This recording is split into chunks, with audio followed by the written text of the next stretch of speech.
नमस्कार, अनादि टीवी देख रहे हैं आप। मैं हूं आपके साथ ऋषिका गुप्ता। चलिए सीधे रुख करेंगे खबरों की ओर, जहां मुख्यमंत्री डॉक्टर मोहन यादव आज तीर्थ नगरी ओमकारेश्वर पहुंचे। ओमकारेश्वर पहुंचते ही सबसे पहले सीएम एकात्म धाम पहुंचे और आदि गुरु शंकराचार्य की प्रतिमा पर पुष्पांजलि अर्पित की। इस दौरान मुख्यमंत्री ने एकात्म धाम क्षेत्र में चल रहे निर्माण कार्यों और एकात्म दर्शन की प्रदर्शनी को भी देखा। वहीं मीडिया से बातचीत पे सीएम ने कहा कि एकात्म धाम सहित ज्योतिर्लिंग क्षेत्र को विकसित किया जाने में कोई कसर नहीं छोड़ेंगे। उन्होंने कहा कि पहले 12 साल में एक बार तीर्थ यात्री पहुंचते थे, हम कोशिश करेंगे कि 12 महीने में तीर्थ यात्री यहां पहुंचे।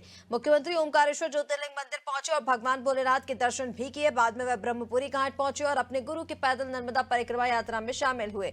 संतों ने मुख्यमंत्री से एकात्म दर्शन क्षेत्र के विकास की कार्य योजना बताई और भविष्य में इसे कैसे वैश्विक पटल पर स्थापित किया जा सकता है उसके बारे में भी चर्चा की। मोदी जी के दौर का कोई और न छोड़, कहां से किधर किस चीज को आप देखो, हर क्षेत्र में, हर कठिन परिस्थिति में जहां कहीं मुस्कुराता हुआ एक चेहरा जो अदम्य साहस इच्छा शक्ति के बलबूते पर हमारी संस्कृति की पताका धारण करने के लिए न केवल वो हमको संरक्षण प्रदान करते हैं बल्कि कदम कदम पे मार्गदर्शन भी करते हैं। इस नाते से मैं निश्चित कह सकता हूं कि आने वाले समय में इसके जितने चरण बचे हैं क्रमशः सबको पूरा करते जाएंगे। ये हम सबका संकल्प है, हमारी सरकार का भी संकल्प है। वहां से 8 दिन बाद हमारे यहाँ गीता जयंती का भी पर्व आने वाला है और भगवान कृष्ण की जन्माष्टमी धूमधाम से मनाई है। पूरे प्रदेश के अंदर भगवान कृष्ण ने जहां जहां लीला की उन स्थानों को भी हम धूमधाम को चैतन्य बनाते हुए, जो द्वारका का महत्व है, जो मथुरा का महत्व है, वही तो उज्जैन का भी है, जहाँ उनने अपनी शिक्षा प्राप्त की, शिक्षा का संस्थान बना। आचार्य सांदीपनि का वो अद्वितीय योगदान है, तो हम उसको कैसे भूल सकते हैं। इसलिए एक तरह से मान के चलो कि भगवान कृष्ण अगर मथुरा से उज्जैन नहीं आते तो हो सकता गीता सामने नहीं आती, क्योंकि वो आश्रम का प्रसाद है कि पवित्र गीता, वो हम सबके बीच में, उसको भूलना नहीं है, स्मरण रखना। जब से हमने भी शपथ ली है हमारी संस्कृति के सारे त्योहारों को खूब अच्छे से मनाने की पद्धति डाली।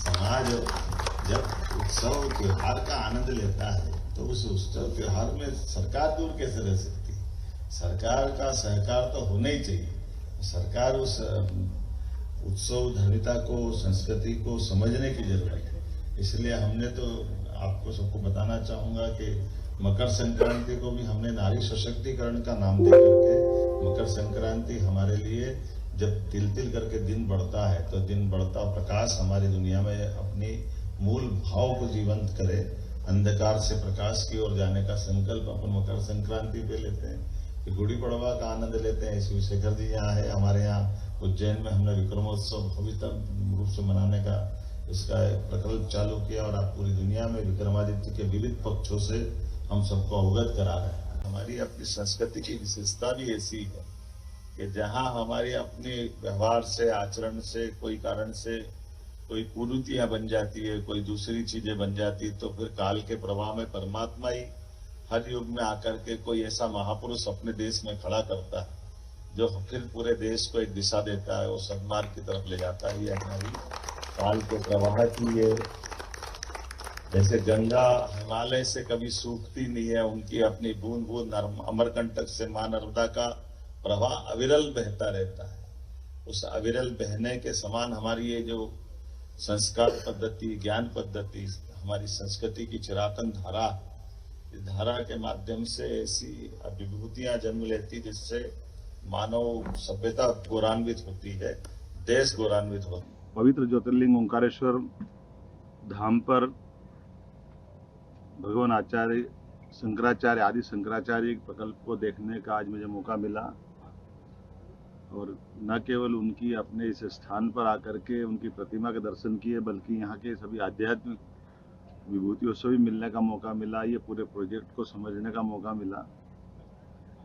सनातन संस्कृति के लिए आचार्य शंकर का अपना एक इतना अद्वितीय योगदान है जिसके कारण से हमारे देश की न केवल सीमाएं सुरक्षित है बल्कि पूरे देश में आचार्य शंकर एक अलग प्रकार से एक ऐसे विभूति के नाते से जाने जाते हैं जिनके आधार पर हमारी सनातन संस्कृति के हर संत को, हर समाजजन को गर्व और गौरव होता है। ऐसे में सरकार के द्वारा ये प्रकल्प और आगे बढ़े।